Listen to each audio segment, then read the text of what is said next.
Bonsoir à tous, Baruch Hashem. On va donc, comme on m'a demandé de parler donc des halachot qui concernent Pessah. Nous allons passer brièvement sur plusieurs halachot, que ce soit par rapport à Arsharat Kelim ou à Kesheration des Kelim, des choses que vraiment en commun qu'on a chacun dans sa cuisine, donc on pourrait s'en servir pour Pessah. Et aussi Bezrat Hashem, on parlera aussi rapidement donc du Seder de Pessah, et aussi évidemment ce qui est particulier pour notre année, c'est qu'on est en vérité un Erev Pessah Shechal Beshabbat.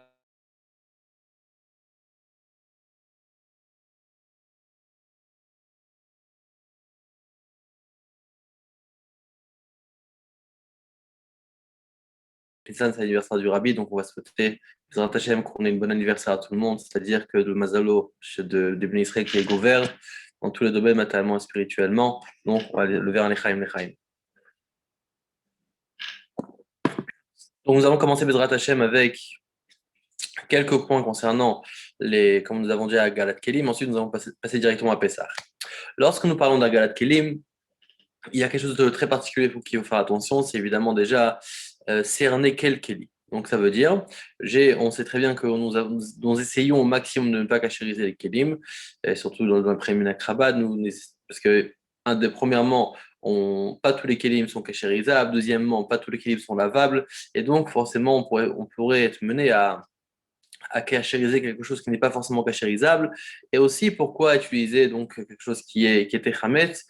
C'est pour ça qu'évidemment, idéalement, ce serait d'avoir un équipement total pour Pessah, réservé à Pessah, et qui concerne donc le reste de l'année. On le reste pour le reste de l'année, mais on ne cachérise pas. Concrètement, c'est pas toujours le facile pour tout le monde, pas tout le monde a les moyens de se procurer, de s'acheter une cuisine spécialement pour Pessah, et c'est pourquoi eh ben, et surtout en Corona, maintenant que forcément, pas tout est accessible, il faut des confinements, etc. C'est pour ça il faut quand même savoir le principe de base qui vont nous aider, à faire ce qu'il faut faire, et des fois aussi, si on a besoin de cachériser. Donc déjà, la première chose à faire lorsqu'on veut cachériser une cuisine, c'est déjà cerner quelle est l'utilité de chaque kéli. Alors si par exemple nous parlons d'un kéli, c'est-à-dire d'un ustensile, hein, quand je parle d'un ustensile, ça peut être n'importe quoi, ça peut être un ustensile concrètement, c'est-à-dire une marmite, ça peut être une cuillère, un couteau, peu importe quel ustensile de cuisine, équipement de cuisine, mais aussi ça peut être par exemple les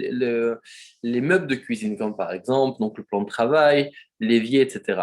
Donc déjà, premièrement, ce qu'il faut savoir, c'est repérer quelle utilité on a avec ce keli. Alors comment je fais ça? Il y a un principe en hébreu qui s'appelle kebolo karpolto, c'est important de savoir pour tout le monde, c'est-à-dire que de la même façon que le issour, que le chametz, entre guillemets, entre dans le keli par la chaleur, il sort de la même façon. Et c'est pour ça qu'on va distinguer entre deux parties. Nous avons, nous avons ce qui concerne en fait, une utilité qui concerne le feu, comme par exemple, je fais des brochettes, je fais des grillades, donc forcément, ce qui est absorbé dans ma broche, c'est forcément par la force du feu et non par la force de l'eau, contrairement à une marmite, que lorsque je fais bouillir par exemple des pâtes, à ce moment-là, l'absorption du chametz a été faite par l'intermédiaire de l'eau. Donc nous avons, on va dire, deux catégories. Une qui est tout ce qui est absorbé par le feu et l'autre qui est absorbé par l'eau. Alors concrètement, vous allez me dire, ok, c'est bien beau pour un barbecue, mais est-ce qu'on a d'autres exemples courants? Évidemment, on a un exemple très courant, c'est par exemple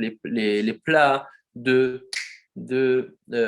four. Comme par exemple, nous avons donc les plats sur lesquels on va cuire des chalotes, par exemple, on va cuire des gâteaux. Donc ça, il n'y a pas de mashké, il n'y a pas de liquide qui va donc se poser sur le. Il y a aussi du liquide, mais des fois, on va cuire des chalotes directement. Donc, c'est pour ça que finalement, le chametz a été, on va dire, entre guillemets, à contaminer la plaque dans le four par la force du feu, étant donné que c'est par la force de la chaleur sans eau.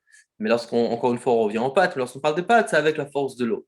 Donc, la même façon que le issour est rentré, c'est la même façon aussi qu'on va le faire ressortir. Et c'est pourquoi que nous avons de manière générale deux formes de cachérisation. Donc, c'est une règle importante à savoir. Après, on va passer au détail. C'est que, si le issour est rentré avec le feu, je dois le refaire sortir avec le feu. Et donc, ça veut dire prendre un chalumeau et et finalement brûler, chauffer la plaque avec le chalumeau. Par contre, lorsqu'on voit par exemple par la cachérisation des kélim, on voit souvent donc avec des marmites d'eau, etc. Ça c'est uniquement pour les kélim, pour les ustensiles qui ont été utilisés dans le chametz et atteints, on va dire entre guillemets contaminés entre guillemets par le chametz, par la force de l'eau. Alors on donne des exemples, on a parlé de la marmite, on parle aussi par exemple d'une louche. Une louche, forcément, elle a mais remué avec, par exemple, la soupe qui avait dedans du chametz. Ça pourrait être aussi une cuillère, un couteau, des fourchettes, ça peut être une assiette ou toute autre chose qui est en contact avec de l'eau. À ce moment-là, on va cachériser ça par la force de l'eau. D'accord? Donc ça, c'est important à savoir. Maintenant, pourquoi je parle de ça? Parce que c'est important déjà de distinguer pour repérer comment je vais cachériser quoi. Mais il y a un autre point aussi qui est important, c'est lorsque, par exemple, un ustensile a plusieurs usages, comme par exemple dans le four, je peux cuire sur la plaque ou bien quelque chose avec des sauces, ou bien sans eau, comme on a dit par exemple des chalotes. Un autre exemple, j'ai mon plan de travail, je souhaite le cachériser pour Pessah. À ce moment-là, je vais me poser la question, est-ce que quand je vais cachériser, d'un côté, des fois, je renverse dessus un bouillon, par exemple, qui est chametz. Donc, forcément, le chametz a intégré le plan de travail par la force de l'eau, par la force d'un liquide, mais aussi, nous avons aussi d'autres cas, d'autres situations où, par exemple, je vais poser un gâteau chaud sur mon plan de travail, et là, je pose la question comment le cachériser, étant donné que j'ai placé mon gâteau qui était très chaud, qui venait sortir du four, sur mon plan de travail et donc sans eau. D'accord? Donc, nous avons plusieurs cas de figure. C'est pour ça qu'on va donner maintenant, après qu'on a pris ce principe-là, on va donner des exemples concrets, sans entrer dans les détails pour ne pas être compliqué, et pour pouvoir cachériser une cuisine. Alors, déjà, première chose à savoir quand on veut cachériser une cuisine, c'est que déjà, avant de la cachériser, il faut attendre 24 heures sans utiliser à chaud. C'est-à-dire, je veux cachériser mon évier, il va falloir que j'attende 24 heures qui n'a pas été utilisé à chaud pour pouvoir le cachériser. Donc évidemment, important de prévoir. Si j'ai prévu de cachériser mon évier par exemple vendredi cette année, à ce moment-là évidemment, il va falloir que je prenne en compte de m'arrêter 24 heures avant de ne rien verser de chaud dessus.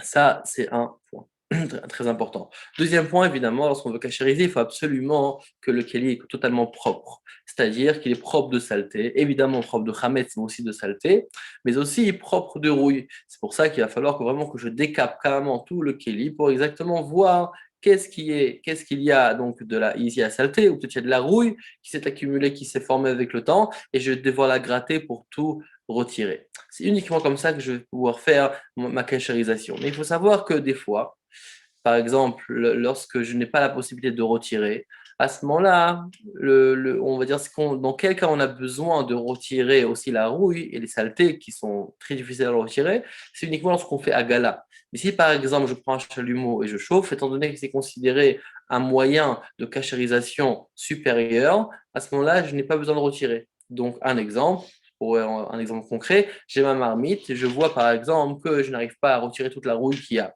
À ce moment-là, ce que je peux faire, c'est évidemment prendre un chalumeau et cachériser déjà l'endroit où il y a la rouille, de manière à ce que on va, entre guillemets, brûler le chametz qu'il y a à l'intérieur. Et ensuite, une fois que j'ai fait ça, je pourrais cachériser ma marmite dans l'eau, d'accord, étant donné que déjà la partie en question a déjà été cachérisée, partie recouverte de rouille a déjà été cachérisée par le feu. Mais par contre, si je souhaite cachériser uniquement par de l'eau bouillante, à ce moment-là, je ne peux pas, je suis obligé de retirer totalement la rouille. Et si ma rouille n'est pas retirée, je ne pourrai pas cachériser. D'accord? Donc, c'est des points à noter, des points qui sont très importants.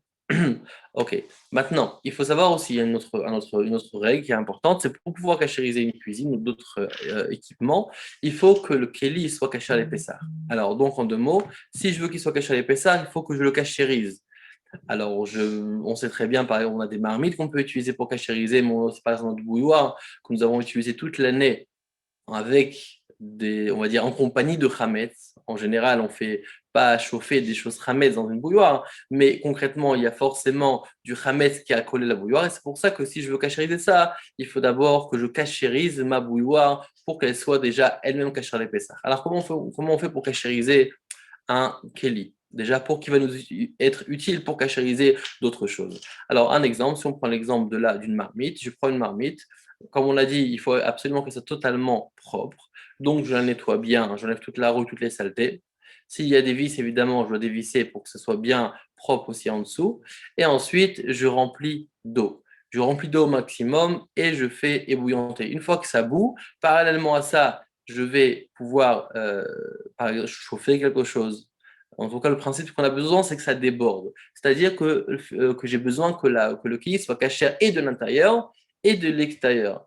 Et c'est pour ça que lorsque je fais bouillir mon keli, je veux que ça déborde. Il ne suffit pas qu'il y ait quelques gouttes qui sortent à droite et à gauche, je veux vraiment que ça déborde. C'est pour ça qu'en général, ce qu'on dit, c'est de faire bouillir donc, au maximum, ensuite de prendre par exemple un fer chaud qu'on a chauffé par exemple sur le gaz ou autre, et le mettre dedans, ça peut être une spatule ou quoi, le mettre dedans, ça va donc déborder, et comme ça, je vais aussi cachériser donc aussi les côtés, l'extérieur, le bord et les côtés de la marmite, et comme ça, ce sera aussi caché à l'épaisseur. Une fois que j'ai ça, j'ai ma marmite donc, qui a été cachérisée, je la vide évidemment en faisant attention de ne pas se brûler, et je la rince à l'eau froide. D'accord? Pourquoi je rince à l'eau froide? Pour pas que le chametz re-rentre dans la marmite. Une parenthèse, c'est que ça veut dire quoi chauffer? Pourquoi finalement on chauffe? Aujourd'hui, une personne qui a posé la question, il a dit, je suis chez une personne qui n'a pas trempé les kélis, mais qui est de son four, enfin les plaques du four, mais qu'elle a mis la pyrolyse. Alors, il y a deux choses. Il y a la pyrolyse et le vilat kélim sont deux choses complètement différentes. Le vilat kélim, c'est une fois qu'on a acheté un kéli d'un non-juif qu'on souhaite l'utiliser. Pour que ça passe, étant donné que ça passé d'un non-juif chez moi, il faut d'abord que je trempe, je purifie entre guillemets mon kéli. Et ça va être Kelim, c'est le mikvé qu'on connaît bien. Mais il y a autre chose qui s'appelle la Archarat Kelim, c'est-à-dire, où il y a la Agalat Kelim, c'est-à-dire de cachériser le Keli, qu'il y a un issour dedans. D'accord? Donc, un issour, ça peut être très bien chez moi à la maison. Je mange du lait ou de la viande. J'ai mis du chametz, je veux l'utiliser pour cacher les pessards. Ou bien j'ai pris quelque chose qui n'était pas cachère et j'ai cuit dedans sans faire exprès. Ensuite, je souhaite cachériser. Ça, c'est une cachérisation, ça n'a rien à voir avec du Viat Kelim. Mais en tout cas, lorsque j'ai mon keli et je souhaite donc cachériser avec, il faut, comme on a dit, lui-même cacher les pessards. Donc je prends ça, je fais ébouillanter, je fais déborder, ensuite je rince pour pas que le issour qui a été retiré par la force de la chaleur rentre quand ça refroidit directement avec le issour, ça directement, ou dès que je peux du moins, je vide et je rince le plus tôt possible pour faire en sorte que le keli soit caché. Ensuite, une fois que j'ai ça, j'ai mon keli finalement qui est caché à l'épaisseur. Donc, j'ai attendu 24 heures, j'ai tout nettoyé, je l'ai cachérisé, tout est bien. Maintenant, je peux commencer à cachériser mes kelim. Alors, évidemment, on veut cachériser des kelim, on peut avoir toutes sortes de kelim. Ça peut être par exemple une marmite, ça peut être une casserole, ça peut être aussi des couverts. Donc, en fonction de ça, il faut aussi que je prévoie le volume de ma marmite. Si je prends une petite casserole, ça va être très dur pour moi de cachériser dans une casserole. Oui, une petite casserole, ça va pas être suffisant. À moins je souhaite cachériser quelques petites cuillères, par exemple. Si je souhaite cachériser des marmites, etc., à ce moment-là, ça va être compliqué de faire. C'est pour ça qu'il faut prévoir évidemment une marmite en fonction des objets qu'on veut en cachériser. Donc, j'ai ma marmite, très bien, elle cache l'épaisseur. Maintenant, je souhaite cachériser. Comment je fais? Cachériser d'autres kélim, comment je fais? Donc, je prends cette marmite qui est cachée à l'épaisseur, je la remplis d'eau à nouveau et je vais la faire chauffer au maximum de manière à ce que ça boue. Une fois que ça boue, c'est ébouillanté, c'est là le moment où je peux faire cachériser les kélim. Alors, je prends le kélim en question que je veux cachériser, ça peut être par exemple des couverts. Entre guillemets, je dirais que les couteaux, et on a marqué dans la halakha qui est idéal de ne pas les cachériser, d'en acheter spécialement pour Pessah. Et donc, je prends mes couverts. Ce que vous pouvez prendre, par exemple, pour des petits objets, ça peut être un filet, ça peut être un filet, par exemple, de sac de pommes de terre ou quoi. Donc, vous mettez d'oignons, par exemple, que vous pouvez utiliser. Ça vous évite de mettre l'eau dans le feu, que ce n'est pas très agréable, on va dire. Donc, vous allez prendre, une fois que c'est bien, on a dit nettoyer, et aussi on n'a pas utilisé à 24 heures à chaud, donc la même procédure, on va les prendre, on va les tremper dans l'eau chaude, quelques secondes, et hop, on va les retirer, et directement, on va les mettre dans l'eau froide pour que, comme on l'a dit, que le ISO ne rentre pas dans le keli. D'accord? Donc ça, c'est la procédure qu'on fait lorsqu'on fait un galat keli. Alors, d'accord? Donc ça, c'est la procédure normale. Maintenant, lorsque maintenant j'ai ma marmite dans laquelle je cachérise, mais je souhaite cachériser un autre keli, mais qui ne rentre pas dedans totalement. Comment je peux faire? Ce n'est pas comme la Tvilat Kilim que j'ai besoin qui rentre directement entièrement en un coup dans le mikvé. C'est différent. Lorsqu'on parle de cachériser, on peut le cachériser en deux fois. C'est-à-dire, je prends ma marmite, je vais la tremper. Un exemple, oui, j'ai une marmite à cachériser, donc évidemment que le volume est inférieur à la marmite dans laquelle je cachérise. Je trempe la marmite, hop, je l'autre côté, et comme ça, j'ai cachérisé. D'accord, évidemment, ne pas oublier de tremper dans l'eau froide. Donc, d'accord, donc je trempe les deux côtés, et comme ça, au moins, j'ai fait les deux côtés et j'ai rendu ma marmite qui est Kesher Pessah. Donc ça, c'est par rapport aux marmites ou aux couverts, etc., qui sont généralement en contact avec du liquide, et c'est le liquide finalement qui a fait absorber le issour à l'intérieur. Ok. Maintenant, ce qu'il faut savoir, c'est comme ça. C'est que, à part le fait d'avoir plusieurs principes, et ensuite on va entrer légèrement, rapidement dans les détails, dans, on va dire, comment on fait pour cachériser, par exemple, un plan de travail, un évier, etc. Mais avant ça, il faut aussi savoir qu'il y a des différences entre les matières, les matériaux. Pas tous les matériaux sont cachérisables, pas tous les matériaux peuvent subir une cachérisation. Alors, si par exemple, on va citer brièvement quelques exemples, par exemple, ce qui est fait de corne, c'est pas cachérisable. Il y a un autre point que j'ai oublié de préciser, que c'est important de préciser quand même que c'est pas toujours fréquent, c'est que des kilim, des ustensiles, qu'on a peur de le cachériser, comme aujourd'hui une personne m'a posé la question, il veut cachériser son plan de travail, mais il pense que s'il cachérise, son plan de travail va casser. À ce moment-là, étant donné qu'il a peur que ça se casse, et ça peut être par exemple dans plusieurs exemples, dans le Shulchan Aruch, on parle de kilim en argile, mais ça peut être aussi par exemple des ustensiles en plastique, à part la question est-ce que Bichlal on peut cachériser des kélim, des ustensiles en plastique, mais concrètement, si j'ai peur d'abîmer le kéli, d'abîmer l'ustensile, à ce moment-là, étant donné qu'on a peur que la personne va, on dit en hébreu, chas, c'est-à-dire il va pas pardonner, mais il va être rachmanout, il va avoir pitié du kéli, il va pas le cachériser comme il faut parce qu'il a peur qu'il se casse. Et donc, c'est pour ça que c'est une règle qu'on doit aussi prendre, que tout kéli que j'ai peur qu'en cachérisation, il se casse, je n'ai pas le droit de le cachériser, je dois en acheter un autre pour faire ça, parce que tout simplement, le fait que j'ai peur de le casser, ça prouve bien que je ne ferai pas la cachérisation comme il faut, en général. Ok, maintenant, non random, ce qui est fait en corne, on peut pas cachériser. Ce qui est fait en bois, c'est cachérisable, mais le problème qu'il y a avec le bois, il y a un problème qu'on peut trouver très fréquemment, c'est que souvent nous avons toutes sortes de sillons de crevasses qui se sont fait, des fentes qui se sont créées dans le bois avec le temps, et donc le khamez rentre dedans, donc c'est des fois très compliqué à tout retirer. D'accord, donc c'est aussi un point à soulever. Ce qui est fait en pierre, ce qui est fait en marbre, et quand on parle de marbre, on parle du vrai marbre, à ce moment-là, c'est cachérisable avec la gala, avec le feu. Vous allez me poser la question maintenant, comment je fais pour rentrer mon marbre dans ma marmite? Ça, on verra juste après comment faire cette action-là. Donc les maïs, on essaie de ne pas cachériser. Tout ce qui est tous les métaux, d'accord, ça peut être du métal, ça peut être de l'argent, ça peut être même du cuivre, etc. Ça, c'est cachérisable, d'accord, c'est comme du métal, on peut le cachériser aussi avec la gala.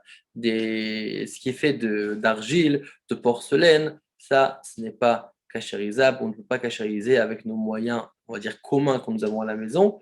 Le seul moyen de le cachériser, ce serait de le remettre dans un four qui monte à 700-800 degrés.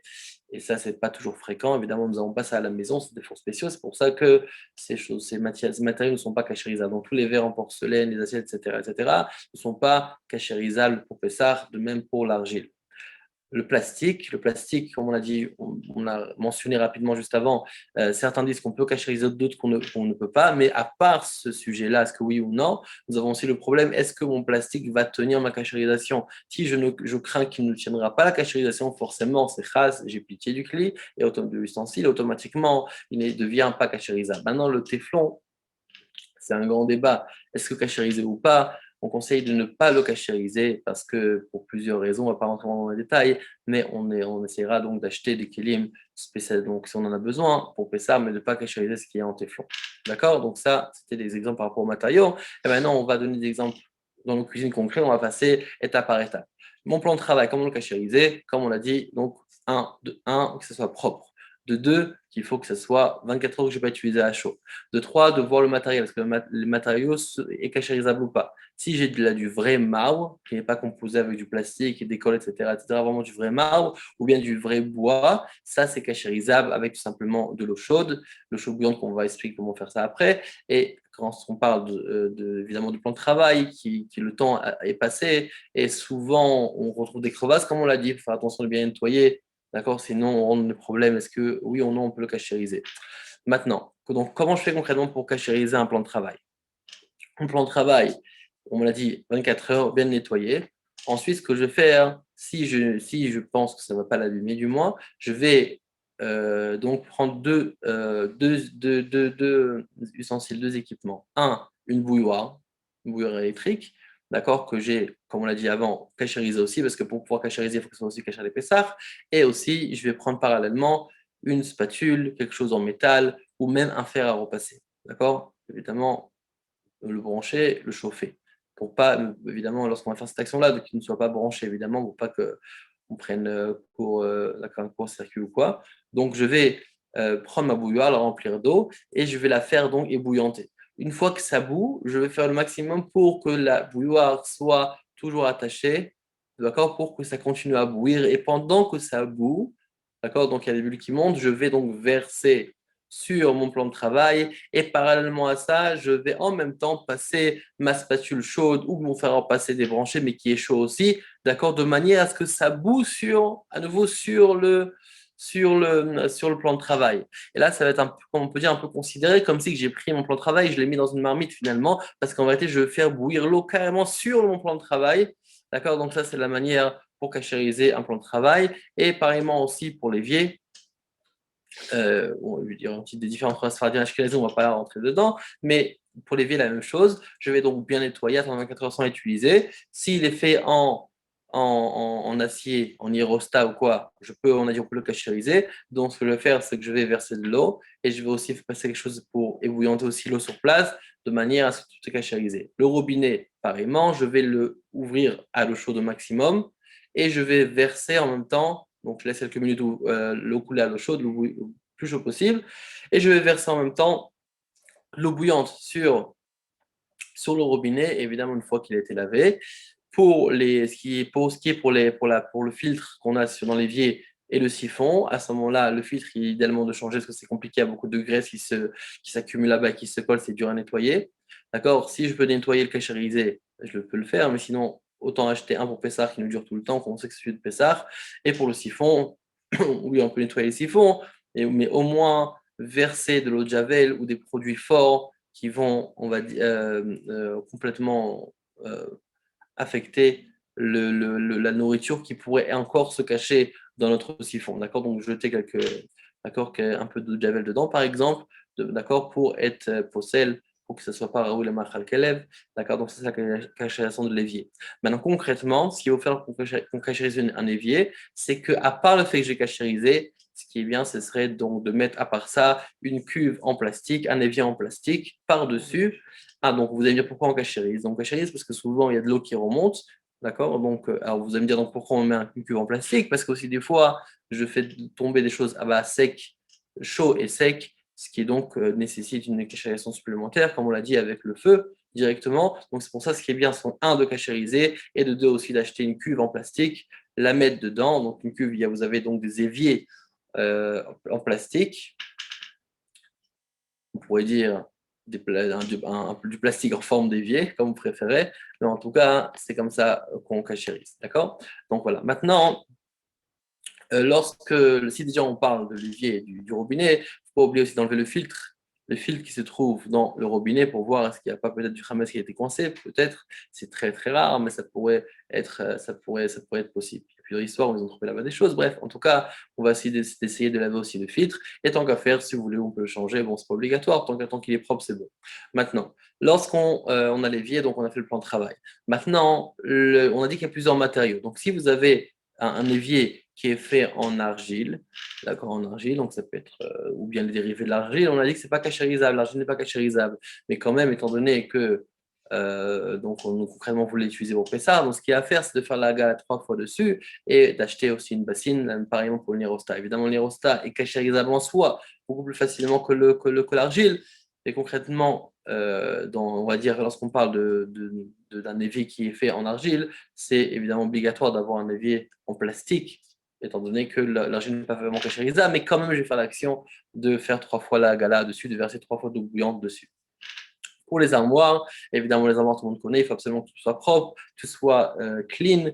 Il y a souvent du Hamas qui se coince entre les planches, etc. C'est pour ça qu'il faut tout bien nettoyer, mettre là-bas du produit du produit fort comme le Javel ou des produits forts, et ensuite recouvrir idéalement les étagères avec l'aluminium ou du papier, par exemple, pour pas que souvent nous avons des petites taches qui ne partent pas, des petites taches de graisse qui ne partent pas, ou des petites miettes encore coincées, difficiles à retirer. On essaie qu'il n'y a aucun contact avec le Hametz et c'est pour ça qu'on va essayer quand même de le recouvrir pour pas qu'il y ait du contact du tout, pour pas prendre de risques. Les murs aussi de la cuisine, souvent on a donc par exemple à côté des plaques chauffantes, du gaz, etc., il y a toutes sortes de choses qui pourraient donc s'éjecter des plats et aussi salir les murs, c'est pour ça qu'on va bien nettoyer, et si on peut aussi les recouvrir, voilà, voilà. D'accord, maintenant, les tables, c'est la même chose. Si elle est en bois, elle est cachérisable. La table de notre à manger, par exemple, est directement en contact avec de la nourriture. C'est pour ça que c'est très important et obligatoire de faire la cachérisation donc, de la table. Ce qu'il faut faire, comme on l'a dit, attendre 24 heures, bien et bien nettoyer. Et une fois que ça c'est fait, je fais ma haga dessus, je vais verser de l'eau chaude. L'eau chaude va suffire dans ce cas-là. Je vais verser de l'eau chaude. Et malgré ça, je vais aussi recouvrir et essayer de recouvrir 2 fois les kiswim 2 fois, donc deux fois recouvrir la table. Et ce que je vais rajouter, si je reviens aussi au plan de travail, c'est la même chose pour le plan de travail. On a l'habitude que même lorsqu'on cachérise un plan de travail, donc même qu'il est fois de le recouvrir quand même. D'accord? Donc c'est important, parce que pas tout le temps on peut cachériser avec le niveau de cachérisation requis. Comme on l'a dit, des fois on pose des choses à chaud sans mâcher, un peu comme on a parlé du robinet et de l'évier. Donc on va aussi essayer de recouvrir. Une personne maintenant qui a un plan de travail pour ça, qui va le poser sur son plan de travail du reste de l'année, alors bon, on ne va pas demander forcément de cachériser, mais en tout cas, il va falloir comment qu'il soit propre, totalement propre, le plan de travail d'origine. Donc, on revient là, on va dire à la salle à manger. Donc, j'ai ma table sur laquelle on mange toute l'année, bien la nettoyer, comme on l'a dit, cachériser et mettre 2 kissoyim par-dessus, de recouvrir. Les chaises, évidemment, il y a toujours des petites miettes de pain qui se cachent un peu partout. Donc, bon, on ne mange pas sur les chaises, mais quand même, il y a des enfants qui pourraient un peu tirer là-bas des morceaux de pain. Il y a aussi le problème balira et balimassé. On n'a pas le droit de posséder non plus du khametz. C'est pour ça qu'on va aussi nettoyer les chaises. Les chaises des enfants, très important, évidemment, surtout que souvent elles sont faites de plastique, donc, et souvent les enfants mangent dessus carrément. Donc, évidemment, ce qu'on doit faire, c'est que si on peut acheter facilement juste la table, c'est-à-dire juste on va dire ça, la planche qui se trouve devant l'enfant, pourquoi pas, mais sinon, on va bien nettoyer, on va verser de l'eau chaude et on va recouvrir pour pas que le khamès touche les aliments qu'il mangera durant l'année. Maintenant, nous avons aussi le nian du srouchit. Srouchit, c'est le verre. Le verre, est-ce qu'il est cachérisable, oui ou non? Alors, ça, donc les presse Faradim, beaucoup de Faradim disent que le verre est cachérisable. Donc, il n'y a pas de souci pour le verre. On peut utiliser pour Pessah. Même si on a pris, on a utilisé ça à froid, il suffit bien de le rincer. Certains demandent de laisser, de remplir le verre d'eau froide, même d'eau froide, 24 heures, vider, remplir encore une fois, laisser 24 heures, donc comme ça 3 jours, donc 72 heures, on remplit 3 fois. Mais pour les Ashkenazim, pour les Chabad, on ne cachérise pas le verre. Le verre est considéré donc, comme klicheres, comme un clé en argile, et il n'est pas cachérisable. Maintenant, concernant, si on passe maintenant au four et on passe aux plaques, un plaque d'induction, etc.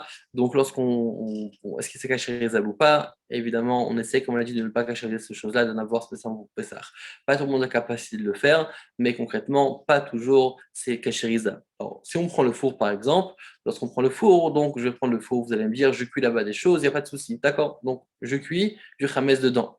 Il y a des parties qui sont en contact direct avec du khametz, comme les plaques et les grilles, et d'autres qui ne sont pas en contact avec du khametz, comme les parois par exemple. Donc c'est vrai que des fois, il y a toutes sortes de choses qui pourraient sauter du plat et aussi donc, affecter, on va dire, entre guillemets, contaminer de khametz les parois, mais de manière générale, c'est plus, on va dire, de la vapeur, etc., mais pas vraiment du khametz en soi. Donc, mais évidemment, le four est khametz quand même, oui, parce que concrètement, on utilise pas du khametz, mais on va dire on va distinguer ça en 2 niveaux. C'est pas ça en 2 niveaux. Nous avons les plaques même directement en contact avec du khametz, et le pire, c'est qu'elles sont souvent sans mashké, donc ils sont directement en contact sans eau, donc comme on l'a dit au début du shiur, ça demande une cachérisation supérieure avec l'iboun, avec le feu, et nous avons les parois du four. Alors, une personne qui n'a pas la possibilité d'acheter un autre four pour Pessah, alors ce qu'il doit faire, c'est qu'il doit déjà, encore 24 heures, donc bien nettoyer évidemment, bien nettoyer les graisses qui sont très dures à retirer dans le four, mais le faire, bien nettoyer, et aussi évidemment penser au joint, le joint du four, d'accord, qui est en caoutchouc, il est en général très compliqué à nettoyer, souvent innettoyable, d'accord, il y a beaucoup de gras qui s'accumulent là-bas, et c'est pour ça qu'il serait bien d'acheter tout simplement un nouveau joint, un nouveau caoutchouc pour Pessah, pour mettre. Si ce n'est pas possible, de bien nettoyer, de mettre du produit fort là-bas pour ne plus qu'il soit valable à la consommation du tout, même pour un chien. Et ensuite, donc, nous allons vraiment retirer toute trace, même dans la porte, etc., toute trace de chametz ou de gras qui est dans le four. Une fois que j'ai fait ça, je vais allumer mon four au maximum de sa température, et ça durant 1 heure, d'accord. Et ça va être sa cachérisation. C'est vraiment pour Meckel si on n'a vraiment pas le choix. Mais le problème, c'est que nous avons les plaques. Les plaques elles-mêmes, comme on l'a dit, sont directement en contact avec les chalotes, par exemple. Donc, on a besoin de cachériser elles-mêmes différemment. Avec le liboun, avec le feu, comment on fait? Il n'y a pas le choix. Il faut prendre un chalumeau et brûler. Mais étant donné que si je prends un chalumeau en général, je vais les abîmer, je vais les tordre. Vraiment, c'est très dur à cachériser. Donc, c'est pour ça qu'on demande d'acheter de nouvelles plaques pour Pessah. D'accord? Donc, c'est vraiment assez compliqué. Enfin, c'est possible si j'ai de nouvelles plaques, mais sinon, c'est un peu compliqué. C'est pour ça qu'on dit tout simplement d'avoir un four, même un petit four pour Pessah. Mais si je n'ai pas le choix, comme on l'a dit, on peut le faire, mais à condition que j'ai des plaques, d'accord, que j'ai achetées séparément pour Pessah. À ce moment-là, ça va être valable. D'accord, et on cachérise comme on l'a dit. Maintenant, c'est une personne qui a un four à pyrolyse. Il faut savoir que les fours à pyrolyse, on a tendance à dire que ça cachérise. Alors, c'est vrai que la pyrolyse en soi, en théorie, ça cachérise. Le problème, c'est que pas toutes les compagnies qui prétendent que leur four monte en général, les compagnies prétendent que les fours montent à 500 degrés, par exemple.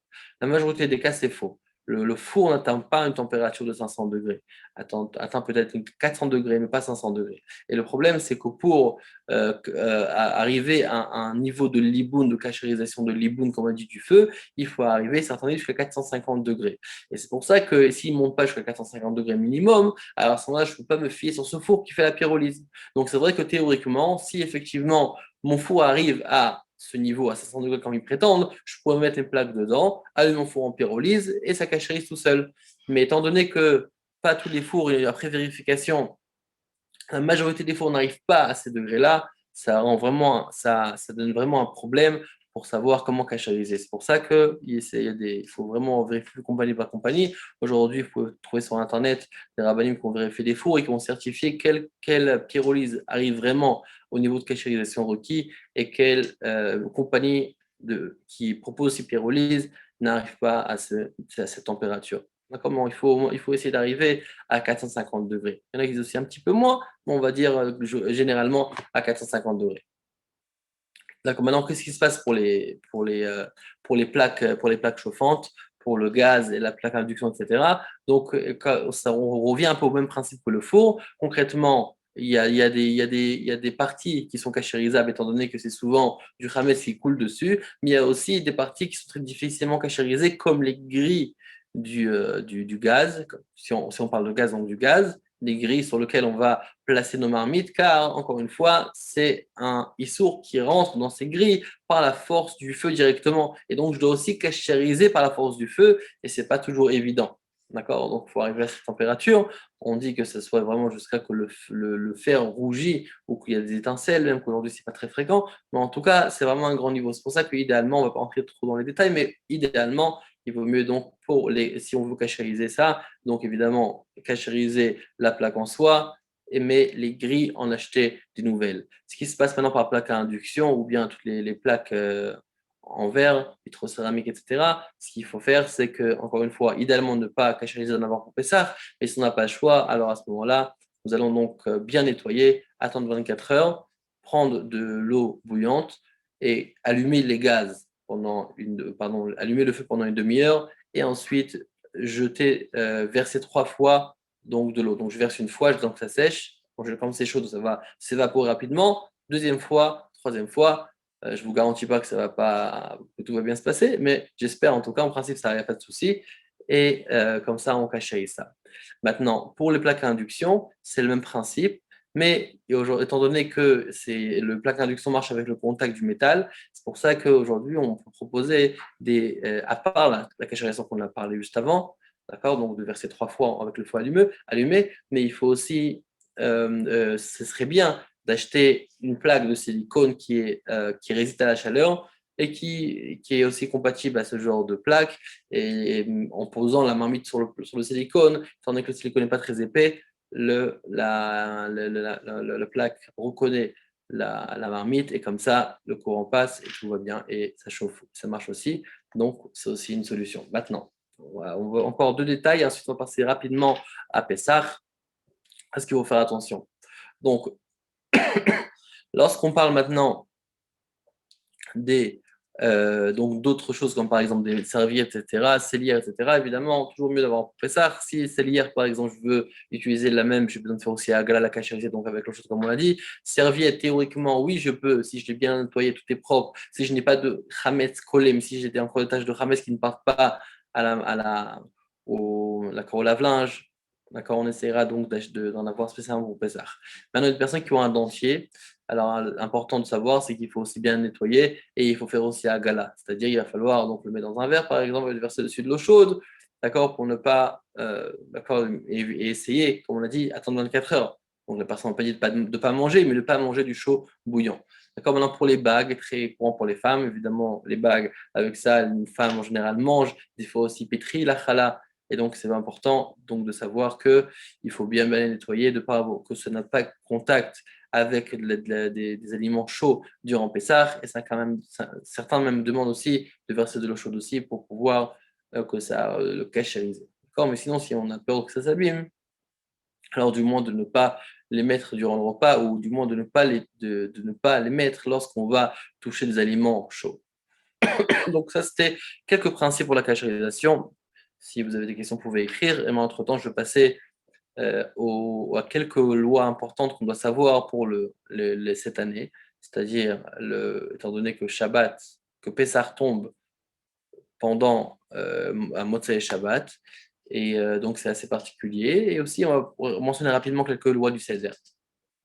Donc déjà, ce jeudi, Bezrat Hashem, nous allons rentrer donc dans la... C'est vrai que nous ne serons pas la veille du 14e jour, nous serons la veille du 13e jour de Nissan, mais étant donné que c'est pendant Shabbat, et pendant Shabbat, on ne peut pas faire de Bdikat Hametz, donc on le devance d'un jour avec Bracha. Donc jeudi soir, nous allons faire la Bdikat Hametz, d'accord, avec la bougie comme d'habitude, et aussi avec Bracha, même que c'est un jour plus tôt que chaque année.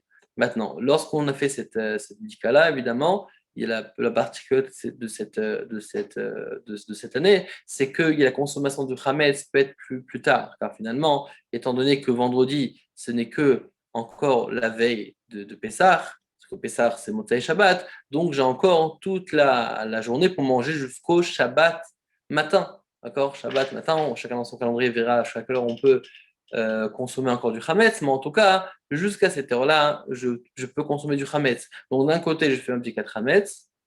Vendredi matin, je vais brûler mon Hametz à l'heure qu'on brûle d'habitude. Mais concrètement, la consommation va pouvoir se continuer cette année spécialement jusqu'à Shabbat matin. D'accord. Bon, comme on l'a dit, il faut vérifier les calendriers, chacun en fonction d'où il habite. Donc c'est pour ça que d'un côté, il faut faire très attention de faire ce qu'il faut faire, c'est-à-dire Bdika et Biou Hametz. Mais parallèlement à ça, aussi, étant donné que je vais manger du pain, parce que vous allez pas manger du pain, parce qu'il faut aussi faire les Mishneh, et donc on va le voir juste après. Mais en tout cas, si c'est le cas, il faut aussi que je fasse attention de ne pas mettre du Hametz partout à la maison. D'accord. Évidemment, ça va être ça va être la grande mission. Donc en tout cas, ce vendredi, Bezrat Hashem, donc on va faire on va faire donc bio Hametz, on va brûler le Hametz, mais on ne dira pas le Kol Chamira Vachamira que nous avons l'habitude. Ça, on le laissera pour Shabbat, après avoir fini de consommer du Hametz. Par contre, on pourra dire le Hirat, c'est qu'on a l'habitude de dire lorsqu'on brûle le Hametz. Maintenant, lorsque nous allons commencer le repas, nous allons préparer les repas de la fête, de Shabbat, pardon, il faut savoir que, comme on l'a dit, d'un côté, on peut manger du Hametz, d'un côté, c'est bientôt Pessah. Donc, c'est pour ça, idéalement, on conseille de tout faire cacher les Pessah depuis le départ. La seule chose que vous laissez Hametz, c'est uniquement les Chalot. Mais tout le reste va être caché à les Pessah, va être donc, d'accord, comme caché, donc manger normalement comme pour Pessah. Donc, on va, entre guillemets, vous allez commencer Pessah un peu avant, oui, donc un jour avant, même que ce n'est pas obligatoire, on peut manger du Hametz, mais ensuite il va falloir s'en débarrasser. Et aussi faire attention que les enfants et nous-mêmes, on ne va pas en propager dans toute la maison. Maintenant, donc, il y a des choses aussi qui sont importantes à savoir qu'il faut préparer avant Shabbat, même que le Seder est Motzei Shabbat. Donc déjà, étant donné qu'on doit commencer le Seder directement après Hatzetek Kochavim, la sortie des étoiles, et que nous avons un problème, c'est qu'on n'avons pas le droit de préparer deux Shabbat à Yom Tov. C'est pour ça ce qu'il va falloir faire, c'est préparer, du moins essayer, parce que concrètement, si je ne le fais pas avant Shabbat, quand est-ce que je vais le faire? Pendant Shabbat, je peux préparer du CDR, je peux préparer deux Shabbat à Yom Tov. Et si je commence à attendre Motzei Shabbat pour préparer donc mon seder et tout ce que j'ai besoin pour le seder, comme par exemple laver la laitue, etc., à ce moment-là, on va perdre du temps et on va commencer le seder tard. D'accord? Donc c'est pour ça qu'idéalement, on conseille simplement de préparer tout avant Shabbat, même que c'est pour le seder. Et pas seulement que c'est un bon conseil, il y a des choses qu'on est obligé de préparer avant Shabbat, car on n'a pas le droit de préparer ni pendant Shabbat et ni pendant Yom Tov. Alors, par exemple, le réfort, oui, on a l'habitude de manger par exemple, de la laitue avec du réfort. Le réfort, on a l'habitude de le gratter, d'accord, donc de le râper. Et ce réfort-là, si je n'ai pas le droit de faire ça pendant Shabbat ni pendant Yom Tov. C'est pour ça qu'il va falloir prévoir de le faire avant, mais de bien le conserver enveloppé, fermé, pour pas qu'il ne perde son amertume. Car on n'oublie pas, le lien du maror, c'est qu'il est amer, c'est qu'il a une amertume. C'est ça qui fait donc l'effet du maror. Donc le rein, comme on l'appelle, c'est le réfort, c'est lui qui donne cette amertume, car la laitue en général est plutôt douce.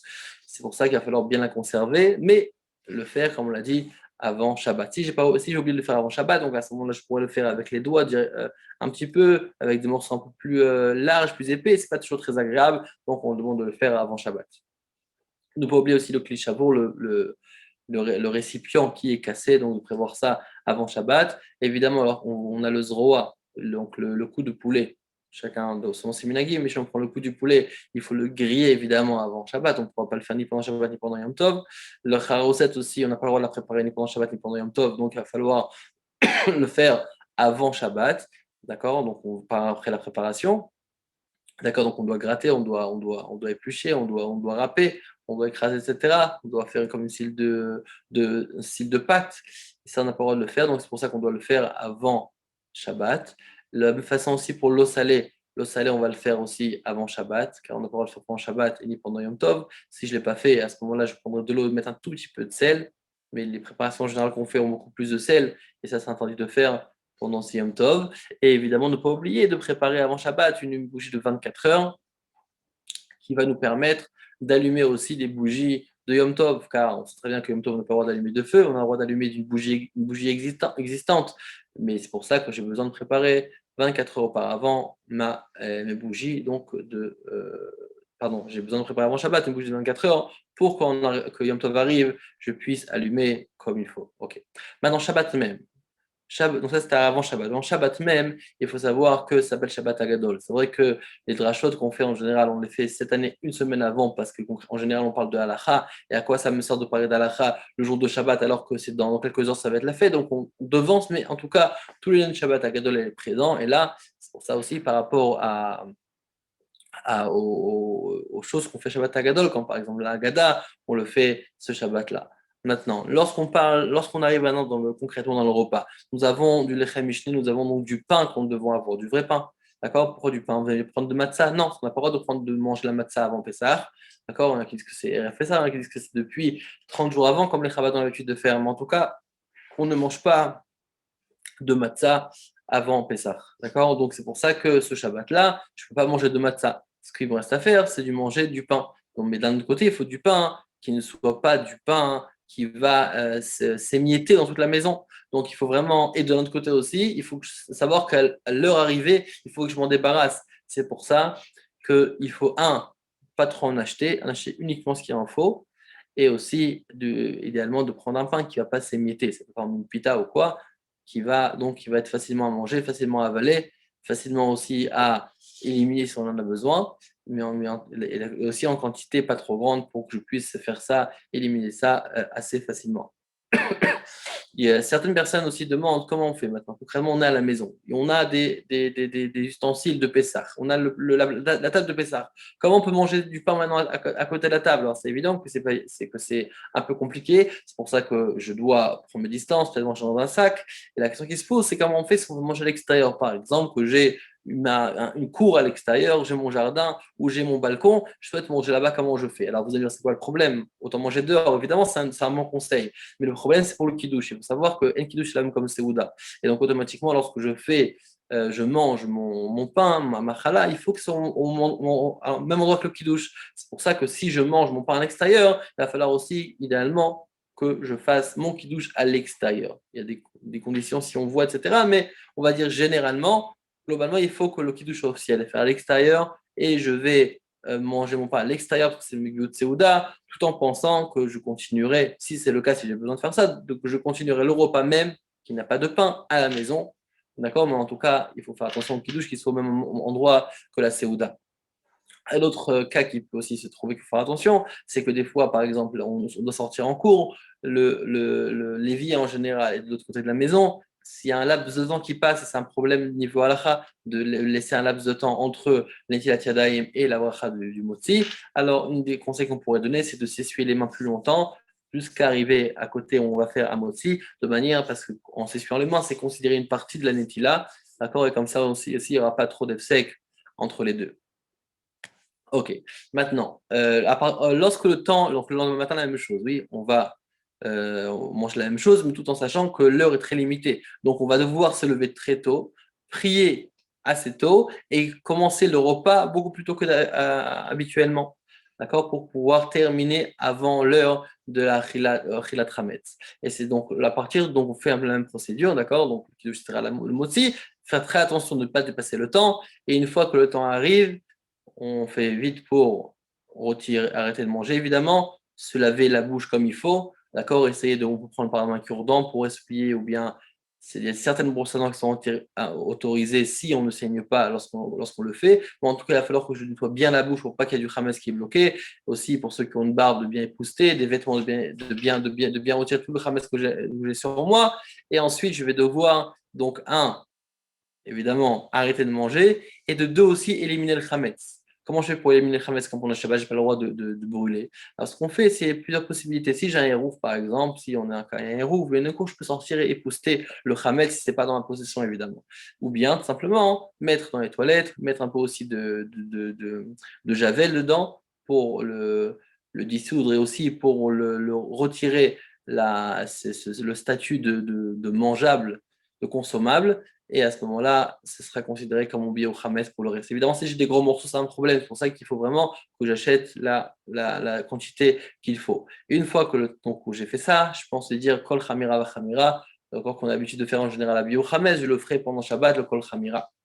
Certains qu'on rajoute aussi que de faire aussi le Yiratson qu'on a fait dans le bio, de le refaire aussi pendant Shabbat, c'est pas obligatoire, mais en tout cas, il va bien falloir que je fasse mon Kol Chamira va Chamira. Donc, une fois maintenant que j'ai passé cette étape-là, il faut savoir évidemment que le grand jour arrive, Pessah arrive et j'ai besoin de préparer à Pessah. Mais le problème, c'est que c'est Shabbat. Il faut savoir qu'on n'a rien le droit de préparer de Shabbat à Yom Tov. C'est complètement interdit. La seule chose que je peux faire, c'est si j'en profite pendant Shabbat, un exemple, j'aimerais maintenant ranger la maison pour que ce soit prêt pour Pessah. Interdit de faire ça pendant Shabbat car je prépare de Shabbat à Yom Tov. Ce que je peux faire, et si c'est vraiment comme ça, c'est si par exemple ça me dérange, j'aimerais aussi que pendant Shabbat, j'ai un certain profil de maison propre, à ce moment-là, je peux ranger en ayant l'intention que je range pour Shabbat, pour que pendant Shabbat, je puisse profiter d'une maison propre, les revots de Shabbat. Et à ce moment-là, même que concrètement, après, j'en profiterai aussi pour Pessah, ce n'est pas grave. Mais si je le fais que pour Pessah, ça, c'est complètement interdit. D'accord? Donc, à partir du moment où je fais, après, on fait Mincha, évidemment. Mincha, ne pas oublier de faire le Korban Pessah et aussi de faire la Haggadah, comme étant donné que c'est Shabbat Agadol. Et maintenant, je vais rapidement passer, comme je vois qu'il est tard, rapidement passer sur quelques points importants du CEDER. Déjà, évidemment, Baruch Hashem, Nashim Satkaniot ont l'habitude de travailler très dur avant Pessah pour pouvoir ranger la maison, mais pas tout le temps on met les justes choses au bon endroit. Il faut savoir que la mitzvah de Pessah, c'est Vegata Levincha, c'est-à-dire de faire le chinour, de raconter l'histoire aux enfants. Évidemment, c'est le père qui doit faire, mais toute la famille qui participe.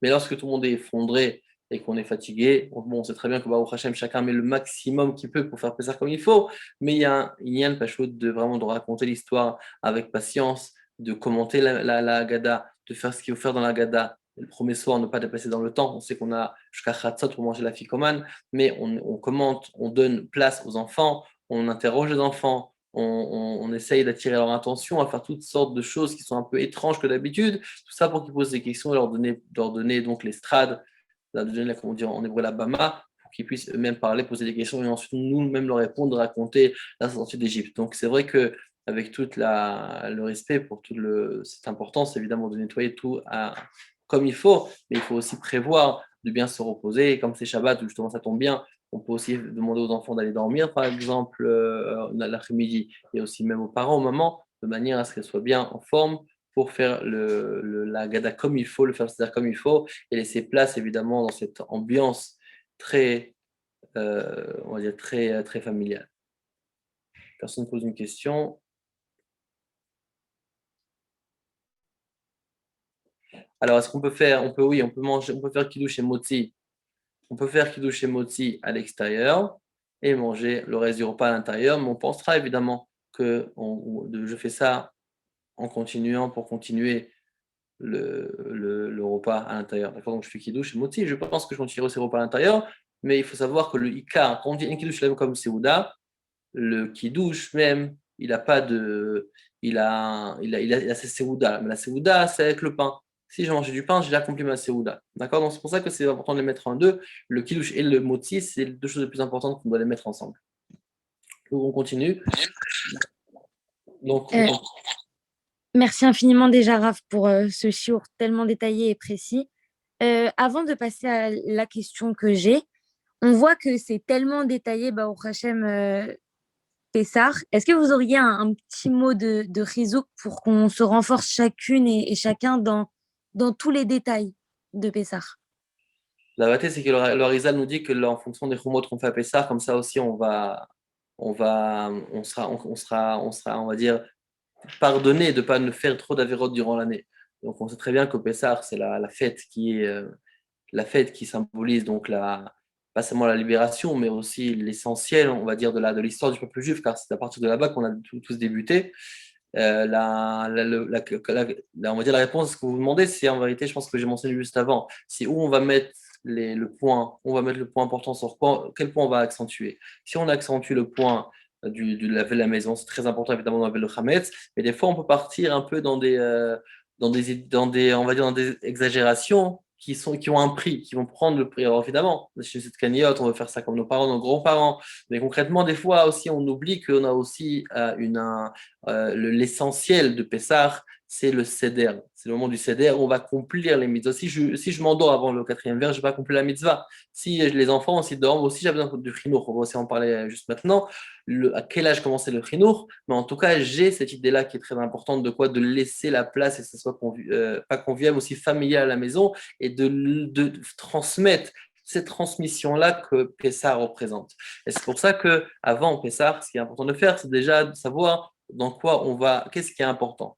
La nourriture, c'est très important, évidemment, le ménage, très important, mais ce qui est encore plus important, c'est de faire en sorte que le seder se passe comme il faut. Des fois, on sait qu'on fait beaucoup de romrot, alors tout le monde est nerveux, tout le monde est là. Bon, c'est quand la kavod, tu as fait des romrot, mais est-ce que Pessah, tu as fait? Est-ce que concrètement, tu as fait passer le message de Pessah et l'histoire de Pessah, qui est l'essentiel du seder? Ça, pas forcément. Des fois, on oublie de l'essentiel. C'est pour ça qu'il faut bien mettre l'accent dessus. Bravo, merci beaucoup. Alors, j'ai une question qui a été posée au début par rapport à la cachérisation. C'est par rapport à un plan de travail en bois. Est-ce qu'il est cachérisable? Vous avez dit oui. Mais Oui. est-ce que si la personne ponce le plan de travail et fait un nouveau vernis dessus, est-ce que c'est suffisant? Non, c'est pas suffisant parce que concrètement, à partir du moment où on a une chaleur, la chaleur passe. D'accord. Donc, je ne peux pas me contenter du vernis, je peux pas me contenter de ça. D'accord. Donc, à partir le problème, on va dire, de la cachérisation, ce qui rend quelque chose caché ou non cachère, ça va être la chaleur qui va faire passer le goût du chametz au goût du kasher les pessar. Et donc, tant que la chaleur est ressentie, on va pas se fier dessus, on pourra pas dire que ça s'appelle une cachérisation. Ce qu'il faut faire, c'est absolument verser de l'eau chaude, comme on l'a dit, bouillante quand c'est encore attaché à l'électricité, d'accord, comme on l'a dit, donc vraiment en étant eau bouillante.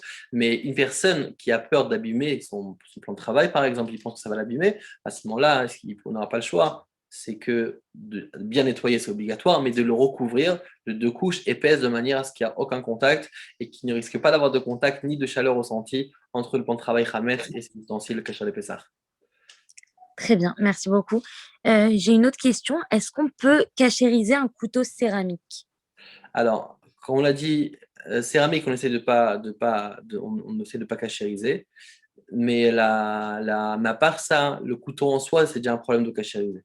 Ça veut dire, il y a beaucoup déjà de mines c'est déjà écrit dans Shulchan Aruch, ça rapporte déjà que même que c'est on va dire le matériel, et même si le matériel aurait été caché les Pessah, les couteaux, on essaie d'en acheter de nouveaux pour Pessah. Donc on ne rentre pas dans cette problématique du tout. Parce que le couteau, il a une force particulière en étant donné qu'il appuie, qui fait, on va dire, sa pression qu'il donne sur les aliments, ça même, ça le rend plus compliqué à cachériser si on veut. Et on voit ça en plusieurs endroits dans la cache-route, par Neitza Bakarka, etc. C'est un peu plus compliqué, c'est pour ça qu'on essaie de ne pas cachériser du tout les couteaux. Ok, parfait. Alors, j'ai plus de questions. Je pense que ça a été très précis, le shiur. Si vous voulez conclure sur cette notion de chinour que vous avez abordée à la Ok, fin, alors, ok. Donc, merci beaucoup. d'accord. Donc, ce qu'il faut faire, juste un point de chinour, on va pas trop s'élargir dessus, mais comme on l'a dit, c'est vient des Vegata Levintra. Le problème, c'est que de savoir c'est quoi Vegata Levintra. Vous avez un enfant qui a 1 an, qui a 2 ans, qu'est-ce que j'ai à lui dire? Alors, c'est évident que lorsqu'on parle de Chinour, c'est aussi l'âge du Chinour et aussi il y a aussi le chiyuv de la bisva de Chinour. Alors, lorsqu'on parle d'un enfant, par exemple, le Shulchan Aruch, dans le Simachin Memguen, nous rapporte plusieurs principes, comme par exemple, il nous dit que tout va dépendre de la compréhension de l'enfant. Souvent, on a tendance à dire qu'à partir de 5 ans, c'est l'âge du chinour, 6 ans, c'est l'âge du chinour, d'autres 19 ans. En vérité, on ne peut pas dire un âge. C'est évidemment, ça dépend de chaque enfant. Chaque enfant, en fonction de sa compréhension, ça va être appelé un chiyuv de chinour. À partir du moment où je pense qu'il a commencé à comprendre ce que c'est une matzah, ce que c'est du vin, il va commencer à comprendre l'histoire et écouter l'histoire de la sortie d'Égypte, je vais essayer de le raconter, il va comprendre des petits détails, il voit de la matzah, il dit Pessah, il est dans le Nyan, à ce moment-là, on va déjà être obligé de l'éduquer. D'accord. Donc à partir de ce moment-là, déjà, on va essayer donc de lui donner de la matzah, on va essayer aussi de lui donner du vin, même qu'il y a pas, on ne va pas lui demander de boire du vin, du jus de raisin, évidemment, mais pas forcément avec un verre comme le vent. Mais au moins, on va marquer le coup de manière à ce qu'il a ce qu'il faut pour le chinour, mais c'est pas simplement pour faire joli sur les photos, c'est pas juste une vraie obligation que le Shulchan Aruch, que la Torah nous demande, d'accord, pour le chinour des enfants. Alors, le dernier point, c'est qu'on a tendance à dire aussi qu'une fille doit allumer des bougies à 3 ans, ça correspond aussi à ça, mais on voit aussi dans notre écrit du rabbi que le rabbi dit à partir du moment où elle commence à parler. Donc c'est encore ce même lien, à partir du moment où la fille commence ou l'enfant, oui, mais pour les bougies, la fille commence déjà à parler, donc commence à comprendre. Déjà, elle a ce chiyuv-là qui lui vient, elle, donc d'allumer les bougies. Pareillement aussi pour Pessah, commence à raconter, il reconnaît de la matzah. Ça, déjà, ça nous commence à nous rentrer dans le lien de chinour et l'obligation donc, de faire passer les messages et de marquer le coup aussi avec la famille, les enfants, tout le monde en profite. Donc voilà, Pessah Gachav sa mère à tous. Merci beaucoup, Raph. Juste une dernière question Oui, avant de allez-y. conclure. Pour la dose minimum du verre qu'on doit boire pour les 4 verres, c'est quoi la dose minimum? Alors, la dose minimum du minimum, c'est 8,6 centilitres. C'est millilitres, pardon. D'accord. 8,6 centilitres, 86 millilitres. Ça, c'est la gematria de Mokos. Maintenant, on essaye. Enfin, on suit une personne qui boit ça, il est tranquille, on essaie de le boire en un coup. D'accord. Évidemment, les hommes accoudés, les femmes pas accoudées. Mais il y a écrit au Marseillais qu'il faut essayer d'arriver à 120, qui vont même jusqu'à 150, mais au moins 120 millilitres. Mais en tout cas, c'est juste, on va dire, un rajout. Mais au moins, la base, c'est au moins d'avoir 86. D'accord. Et j'ai encore une dernière question apparemment. Si on a l'habitude de ne plus utiliser un ustensile de Pessah qui est tombé pendant Pessah, est-ce que on pourra le réutiliser l'année d'après? Et d'après, oui, on pourra l'utiliser. C'est une chumra, un signe qu'on dit, mais après l'année prochaine, on pourra l'utiliser. En parlant de chumrot, les chumrot, elles sont, on va dire infinies. Ça va, avec l'imagination, on pourra pas terminer les chumrot, il y en a tellement. Si vous prenez tout le monde les chumrot de tout le monde, il y en a qui ne mangent pas de pommes de terre, il y en a qui ne mangent pas de poisson, il y en a qui ne mangent pas de poulet, il y en a qui ne mangent pas d'aliments avec des grains. Donc, si on prend tout le monde, ça de tout le monde, on n'en finira pas. À part ça, que les chumrot, vous savez que les chumrot, ça aussi, dans les écrits des chassidim, c'est mort des dinim. Ça veut dire que c'est les kitrogim qui viennent sur l'homme. Des chumrot, c'est des gvorot. Mais alors, nous, bon, on fait ce qu'il faut faire parce qu'on comme ça, on a été éduqués, comme ça, les chassidim ont fait. Mais ensuite, évidemment, il faut aussi, savoir, comment on dit, ce qui se cache derrière et que les chumrot ne deviennent pas des stress, mais que ça laisse une bonne ambiance pour Pessah aussi. Bravo. Merci beaucoup, beaucoup, Rav. Chag Sameach et Pesach Ça Kesher m'a Sameach. l'air de bonnes nouvelles si Dieu veut. Amen. Ok.